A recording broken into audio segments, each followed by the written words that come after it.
बच्चों, आपका स्वागत है आपके अपने channel YMI bio NEET academy में। तो यहाँ पर मैं आपको आज पढ़ाऊँगी NCERT को, और ये लाइन वाइज आपको मैं पढ़ाऊँगी। एक चीज़ मैं आपको बताऊँगी। तो आज हम स्टार्ट करते हैं लीवर। तो बच्चों चलिए हम पढ़ते हैं NCERT के एक एक लाइन को हम पढ़ेंगे। Liver is the largest gland of the body. तो यहाँ पर आपको एक जो है सेंटेंस कंप्लीट कर रहा है कि जो लीवर होगा हमारी बॉडी में सबसे बड़ी ग्रंथि है, ग्लैंड है, और ये एक्सोक्राइन एंडोक्राइन दोनों नेचर की होती है। Weighing about 1 to 5 kilogram in an adult human. और इसका जो वेट होता है एडल्ट में, इसका जो होता है वो 1.5 किलो से लगभग इसका वेट होता है। It is situated in abdominal cavity. तो ये जो होता है कहाँ पे स्थित होता है लीवर, जो ह्यूमन बॉडी होती है उसके जो एब्डोमिनल कैविटी में स्थित होता है, जस्ट बिलो द डायफ्राम। और ये जो है डायफ्राम, उसके ऊपर एक कार्टिलेजिनस फ्लैप तरीके का होता है डायफ्राम, उसके नीचे स्थित होता है। And 2 lobes. देखिए यहाँ पर देखिए मैंने आपको बताया just below the diaphragm and has 2 lobes. देखिए NCERT की जो एक एक लाइन होती है ना बच्चों, उसमें कुछ वर्ड लिख देता और समझना आपको खुद पड़ता है। जब तक आप इसको एलोबरेट करके नहीं पढ़ोगे तो आपको नहीं समझ में आएगा। तो यहाँ पे मैं आपको एक फिगर दिखा रही हूँ। तो ये देखिए इसका 2 लोब का मतलब क्या है। ये देखिए ये मैं यहाँ पे एक लीवर ड्रॉ कर रही हूँ इस तरह ये देखिए। अब मैं आपको लीवर में ये बता दूँ NCERT पढ़ने का तरीका। तो जो लीवर है ना, इसको जो है यहाँ पे फैल्सीफॉर्म लिगामेंट होता है, इस तरह फैल्सीफॉर्म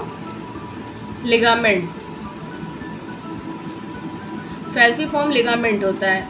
और ये जो होता है वाइट फाइब्रस कनेक्टिव टिश्यू का बना होता है। तो इससे जो है मेरा जो लीवर होता है 2 हिस्सों में बढ़ जाता है। तो जो बड़ा वाला होता है वो राइट लोब बन जाता है, और जो छोटा वाला होता है वो लेफ्ट लोब बन जाता है। तो बच्चों देखिए आपका ये राइट लोब और ये लेफ्ट लोब बन चुका है। ओके, तो आप यहाँ पर आराम से पहचान लेंगे कि राइट लोब और लेफ्ट लोब। ये आपके लिए बहुत हेल्पफुल होने वाली बच्चों वीडियो, फटाक से आप इसको कवर करोगे। तो ये देखिए बच्चों, the hepatic lobules are the structural and functional unit of liver. इस लाइन में उसने आपको सारी बात कह दी। आप बड़ी बड़ी कोचिंग्स में पढ़ते हैं, बड़ा बड़ा सब कुछ पढ़ते हैं, लेकिन आप इसको रट लेते हो इंटर तक, लेकिन फिर आपको नीट एग्जाम वगैरह नहीं दे पाते हैं। तो आप इस लाइन में देखिए कितनी बड़ी बात कह रहा है। यहाँ तो आपको यहाँ पे पहले लीवर के जो है स्ट्रक्चर को बताया गया। आप यहाँ पे लीवर का स्ट्रक्चर देखिए ये वाला। तो इसमें क्या हुआ, ये लीवर को जो है फैल्सीफॉर्म लिगामेंट ने क्या किया, लीवर को 2 लोब में बांटा। जो लीवर का राइट लोब होगा वो बड़ा होगा और लेफ्ट लोब बच्चों छोटा होगा। राइट लोब के बड़े होने के कारण बच्चों क्या होता है, राइट किडनी जो होती है हमारी थोड़ी सी नीचे की तरफ होती है। तो यहाँ पर आपको ये एक स्ट्रक्चर बताया गया। डायरेक्ट इस लाइन में आपको ये बता रहा है कि the hepatic lobule are structural and functional unit of the liver. यहाँ पर ये डायरेक्ट आपको लीवर के इंटरनल स्ट्रक्चर की बात कर रहा है। इस तरह लीवर का जो होता है इस तरह एक हेक्सागोनल ये स्ट्रक्चर होता है। इसके अंदर जो है आपका ये जो एक हिपैटिक लोब्यूल बनाया गया। इस तरह इसके मिलियंस 50,000 से 1 लाख मिलियंस तक इसके अंदर लोब्यूल्स होते हैं। हिपैटिक लोब्यूल ये इसकी स्ट्रक्चर और फंक्शनल यूनिट होती है। यही जो है मिलियंस मिलके आपस में लीवर बनाते हैं। तो यहाँ पर इसके 6 कोने बताए गए हैं। तो इस तरह यहाँ पर जो होता है पोर्टल ट्रायड पाया जाता है। इस तरह इसके कोनों पे देखिए बच्चों इंटरनल स्ट्रक्चर है लीवर के, जो एक हिपैटिक लोब्यूल को निकाल लिया गया और इसको बताया जा रहा है। इस तरह यहाँ पर जो है बच्चों ये आपका पोर्टल ट्रायड पे बच्चों क्या क्या होता है, ये क्या होता है, बाइल डक्ट होती है, ठीक है। ये बच्चों क्या होती है, एक हिपैटिक आर्टरी। ओके, यहाँ पे आप लिख देते हैं हम, हिपैटिक आर्टरी होती है। और बच्चों यहाँ पर ये क्या होता है, ये क्या होता है बच्चों, हिपैटिक आर्टरी। और ये क्या होता है बच्चों, ये होता है हिपैटिक पोर्टल वेन। ओके, तो इस तरह इसको क्या बोलते हैं, इन तीनों को हर जगह ये पूरे लीवर में जो है 3-3 का पेयर पाया जाएगा। इसे पोर्टल ट्रायड बोलते हैं, जो कि आपके NCERT में नहीं दिया गया बच्चों। इसको तो आपको अच्छे से पढ़ना ही होगा। तो आप प्लीज़ आप मेरी वीडियो जाके देखिए, आपको बहुत ही फ़ायदा होगा।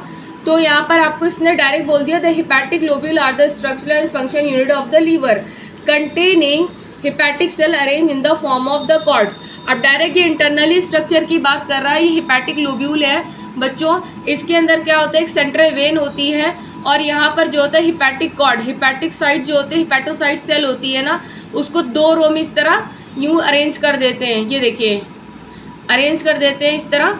तो यहाँ पे क्या होता है ना बच्चों, ये कॉर्ड माने रस्सी होता है ना, तो इस तरह हिपैटोसाइट सेल जो होता है वो आपस में, हिपैटोसाइट सेल क्या होता है, लीवर की सेल को हिपैटोसाइट सेल कहते हैं। जहाँ पे आपको हिपैटिक वर्ड दिखेगा बच्चों वो जो है लीवर से रिलेटेड होगा। तो यहाँ पर कॉर्ड देखिए, कॉर्ड बन रहा है ना, तो ये हिपैटिक कॉर्ड हो गया इस तरह। तो ये 2-2 का पेयर रहता है इस तरह से, ये पूरी इसके अंदर अरेंज रहती है यूँ। तो ये जो इसके बीच में जो ये जगह दिख रही है ना बच्चों, ये बाइल कैनालिकुली होती है। इसके अंदर क्या होता है, ये जो हिपैटोसाइट सेल है ना बच्चों, ये बाइल इसमें सिक्रीट करती है और ये बाइल कैनालिकुली में जाके बाइल जो इकट्ठा होता है। और यहाँ पे मैंने पोर्टल ट्रायड बनाया है ना बच्चों, यहाँ से ये जो है ये बाइल कैनालिकुली जो है यहाँ से आपका बाइल डक्ट से बाहर ये निकल जाता है। तो यहाँ पर आपको उसने बताया। अब देखिए बच्चों क्या कह रहा है, containing hepatic cell, each lobule is covered by thin connective tissue sheet called Glisson capsule। तो ग्लिसन कैप्सूल को बच्चों हाईलाइट कर दे, मेरी बुक ज़्यादा कलरफुल है, मैंने इसको बहुत ज़्यादा पढ़ा था। तो ये देखिए बच्चों क्या है, ईच लोब्यूल यानी जो ये हिपैटिक लोब्यूल है ना मेरा, इसके ऊपर जो है एक कनेक्टिव टिश्यू की शीट पाई जाएगी इस तरह, इसके ऊपर चारों तरफ इस तरह। तो ये जो होता है ग्लिसन कैप्सूल होता है, एनसीईआरटी का बहुत ही इंपॉर्टेंट क्वेश्चन, आप सभी इसको हाईलाइट कर लो। ये एनसीईआरटी में, ये नीट के एग्जाम में ज़रूर पूछा जाता है। जो ग्लिसन कैप्सूल होता है ना बच्चों, वो मैमेलियन कैरेक्टर होता है। तो इस पे एनसीईआरटी से नीट में बहुत क्वेश्चन बनते हैं। तो ये देखिए बच्चों, अब आगे पढ़ते हैं। ये जो हेपेटिक लोब्यूल होता है ना बच्चों, इसी के ऊपर कवर होता है और आपस में सारे हेपेटिक लोब्यूल के ऊपर एक जो है ये कनेक्टिव टिश्यू की शीट पाई जाती है, जिससे ग्लिसन कैप्सूल और ये के द्वारा ये आपस में स्टिक होते जाते हैं ढेर सारे हेपेटिक लोब्यूल। हर हेपेटिक लोब्यूल के ऊपर इस तरह एक कनेक्टिव टिश्यू की कवरिंग पाई जाएगी, जिसे ग्लिसन कैप्सूल कहते हैं। अब देखिए, the bile secreted by the hepatic cell passes through the hepatic duct and it is stored concentrated in a thin muscular sac called gallbladder। बच्चों देखिए, इस लाइन में वो इतनी बात कह रहा है जिसको आपको बहुत इलैबोरेट करके पढ़ना पड़ेगा। एनसीईआरटी को पढ़ना तो आसान है, लेकिन उसको पहले समझना पड़ता है। तो मैंने आपको यहाँ पर बताया था, जो हिपैटिक सेल को हिपैटोसाइट्स कहते हैं। हिपैटोसाइट जो ये यहाँ पे कॉर्ड लाइक बनी होती है, इनके अंदर ये क्या करती है, बाइल जो होता है इसका सिक्रीशन करती है बाइल जूस का, और ये जो है बाइल जूस बाइल कैनालिकुली में आता है और ये जो पोर्टल ट्राइड की एक डक्ट होती है बाइल डक्ट, इसके थ्रू ये बाहर आ जाता है। देखिए बच्चों, यहाँ से बाहर आ जाएगा और उसके बाद आप ये जानिए कि बच्चों जो लीवर होता है ना, लीवर, तो आप इस स्ट्रक्चर को देखिए, इस स्ट्रक्चर को बच्चों ये देखिए, ये यहाँ पे ना अगर हम इसको ऐसे हल्का सा लीवर यहाँ पे ड्रॉ करें इस तरह, देखिए बच्चों ये है ना, तो ये इस तरह का हम ड्रॉ करें तो देखिए यहाँ पे गॉल ब्लैडर, ये ग्रीन कलर का आपको गॉल ब्लैडर दिख रहा है। ये देखिए गॉल ब्लैडर, इसमें क्या होता है, बाइल जूस आता है और यहाँ पर गाढ़ा होता है, कॉन्सेंट्रेट होता है, यानी कि लीवर से भी तो बाइल ही सिक्रीट होता है, क्योंकि हिपैटोसाइट सेल जो होती है बाइल को फॉर्म करती है, लेकिन थोड़ा सा बाइल ये और कंसेंट्रेट करने के लिए गॉल ब्लैडर में दे देता है। तो गॉल ब्लैडर से ये निकलता है और आपस में फिर ये और लीवर का से बाइल जो निकलता है, बाइल और ये गॉल ब्लैडर से निकलता है, ये कॉमन हेपेटिक डक्ट में जाता है और आगे की तरफ ये बाइल डक्ट से होता हुआ बच्चों ये डिओडिनम में चला जाता है। आगे बढ़ते हैं बच्चों, ये देखिए, और यहाँ पर आपने जो है आपने गॉल ब्लैडर के बारे में पढ़ लिया। गॉल ब्लैडर जो होता है, गॉल ब्लैडर में एक डक्ट पाई जाती है। देखिए जब ये सैक लाइक स्ट्रक्चर है तो डक्ट तो होगी। जब ये हमारे लीवर की भी डक्ट है, ये देखिए हेपेटिक डक्ट है ना, ये देखिए डक्ट फ्रॉम लीवर, एनसीईआरटी इसको शो कर रहा है डक्ट फ्रॉम लीवर, ये देखिए। और ये जो है गॉल ब्लैडर की डक्ट है, इसको सिस्टिक डक्ट कहते हैं। लीवर की डक्ट, गॉल ब्लैडर की डक्ट आपस में जुड़ती है, इसे कॉमन हेपेटिक डक्ट कहते हैं। और कॉमन हेपेटिक डक्ट बच्चों जब आगे जाती है तो क्या बन जाती है, बाइल डक्ट। यहीं पे बहुत सारे जो आपको स्फिंक्टर वगैरह पाए जाते हैं, वो आपके हायर स्टडी, आप प्लीज़ मेरे वीडियो को फॉलो करें बच्चों, और आपको एनसीईआरटी पढ़ने में बहुत आसान होगा। तो प्लीज़ मेरे वीडियो को जाके देखिए, उसमें मैंने बहुत अच्छे से बताया है आपको। एनसीईआरटी की एक एक लाइन खोल के मैं समझा रही हूँ।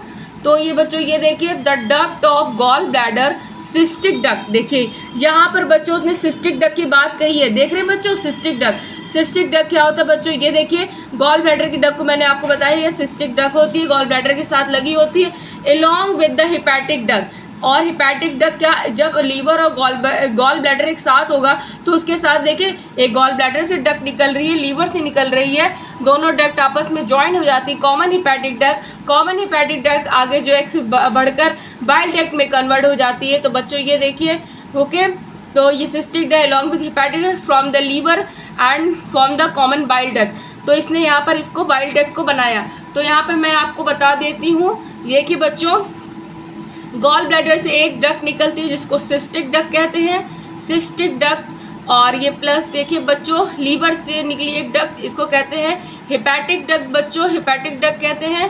हेपेटिक डक्ट और सिस्टिक डक्ट आपस में ज्वाइन होकर कॉमन हेपेटिक डक्ट बनाती बच्चों, कॉमन हेपेटिक डक्ट। इसको लर्न कर लें बच्चों बहुत अच्छे से। कॉमन हेपेटिक डक्ट होती है बच्चों, ये जब आगे जाती है तो ये आगे जो है बाइल डक्ट में कन्वर्ट हो जाती है, बाइल डक्ट में कन्वर्ट हो जाती है, इतना आप याद रखें। अब देखिए द बाइल डक्ट है, अब इस लाइन को पढ़े बच्चों, the bile duct and the pancreatic duct open together into the duodenum. अब आप इस स्ट्रक्चर को देखें, इस स्ट्रक्चर को, ये देखिए बच्चों पैंक्रियाज है हमारा, ये लीफ लाइक स्ट्रक्चर है पैंक्रियाज। पैंक्रियाज भी एक ये जो ग्लैंड होती है और इसमें से भी जो है हमारे पैंक्रियाटिक जूस का सिक्रीशन होता है। कोई चीज़ सिक्रीट करती है, आपके एनसीईआरटी में 3 ही ग्लैंड है, एक सैलिवरी ग्लैंड, एक लीव और एक पैंक्रियाज। तो ये देखिए पैंक्रियाज से एक डक्ट निकल रही है, मेन डक्ट है, इसके बीच में देखिए मेन पैंक्रियाटिक डक्ट बच्चों, मेन पैंक्रियाटिक डक्ट आगे जा रही है और ये जहाँ से बाइल डक्ट आ रही है, ये दोनों आपस में मिलके हिपैटो पैंक्रियाटिक डक्ट बनाएंगे। ये देखिए ये डक्ट आ रही है और ये डक्ट पैंक्रियाज की मेन पैंक्रियाटिक डक्ट, इसे डक्ट ऑफ वर्सन भी कहते हैं, मेन पैंक्रियाटिक डक्ट है, ये डक्ट देख रहे हैं। और ये डक्ट बाइल डक्ट आपस में जुड़ के ये क्या बना देती है बच्चों, ये बना देती है कॉमन ये hepatic common hepatic duct, hepato pancreatic duct बना देती है बच्चों, हिपैटो पैंक्रियाटिक डक्ट। और ये ओपन होती है डिओडिनम में, और डिओडिनम क्या होता है, स्मॉल इंटेस्टाइन का फर्स्ट पार्ट होता है। तो देखिए बच्चों इसकी लाइन को कितना इलुब्रेट करना पड़ता है, तो प्लीज़ हमारी वीडियो को फॉलो करें बच्चों। तो आप देखें बच्चों क्या है यहाँ पर, मैंने आपको यहाँ पे बताया, अब बाइल डक्ट है और plus pancreatic duct, pancreatic duct बच्चों आपस में मिलकर क्या बन जाएगी, क्या बन जाएगी बच्चों बताएं, तो ये बन जाएगी बच्चों हिपैटो पैंक्रियाटिक डक्ट। और यही हिपैटो पैंक्रियाटिक डक्ट न बच्चों जाके आपका डिओडिनम में जो है बाइल जूस और पैंक्रियाटिक जूस से पैंक्रियाटिक जूस सब जाके डिओडिनम में आ जाएगा। अब आप देखें बच्चों इस एनसीईआरटी में दिया तो सब रहता है, लोग कहते हैं कि आपको नीट के लिए जो है आपको एनसीईआरटी पढ़ने की ज़रूरत है। बच्चों आप इंटर तक लेवल तक तो आप पढ़ के पास हो जाते हो, लेकिन बच्चों अगर आप इसको एलोबरेट करके नहीं पढ़ोगे तो आप इसके क्वेश्चन नहीं निकाल पाओगे। इसके हर वर्ड में बहुत बड़ी बड़ी बातें कही जाती हैं, और लेकिन एनसीईआरटी पढ़ना मस्ट है। एनसीईआरटी पढ़ने का एक तरीका होता है और इसीलिए बनाई गई है कि हर लोग इसको बहुत ही कायदे से पढ़े। तो देखिए बच्चों यहाँ पर किसी तरह की आपको स्फिंक्टर ऑफ ऑडी वगैरह नहीं दिखाया गया, और इसलिए जो है यहाँ पर दे तो दिया गया, हाईलाइट कर दे, तो प्लीज़ आप मेरी वीडियो को देखिए जाकर, आपको बहुत आसानी होगी। तो अब ये देखिए बच्चों यहाँ से हम पढ़ते हैं कि duodenum the common hepatic duct which is guarded by sphincter called sphincter of Audi. तो यहाँ पर देखिए बच्चों यहाँ पर एक जो है बाइल डक्ट होता है ना, ये बाइल डक्ट हो गई, ये बाइल डक्ट है। कॉमन हिपैटिक डक्ट जब आपस में ये हिपैटिक डक्ट और सिस्टिक डक्ट आपस में जुड़ी तो आपस में बच्चों ये क्या बन गई, कॉमन हेपेटिक डक्ट और आगे चल के बाइल डक्ट। और ये बाइल डक्ट है ना, यहीं पे स्फिंक्टर ऑफ ऑडी पाया जाता है। तो बच्चों ये लीवर आपका मैंने एनसीईआरटी से कंप्लीट कर दिया। और ये देखिए बच्चों प्लीज़ आप मेरे चैनल पे जाएं, उसको विजिट करें। मेरे चैनल का नाम है YMI बायो नीट अकेडमी। आपको वहाँ पे अच्छी से अच्छी वीडियो प्रोवाइड कराई जाएगी। तो प्लीज़ आप ज़्यादा से ज़्यादा सपोर्ट करें, मेरे चैनल को लाइक करें, शेयर करें, सब्सक्राइब करें, कमेंट करें। Thank you for watching. Bye bye student.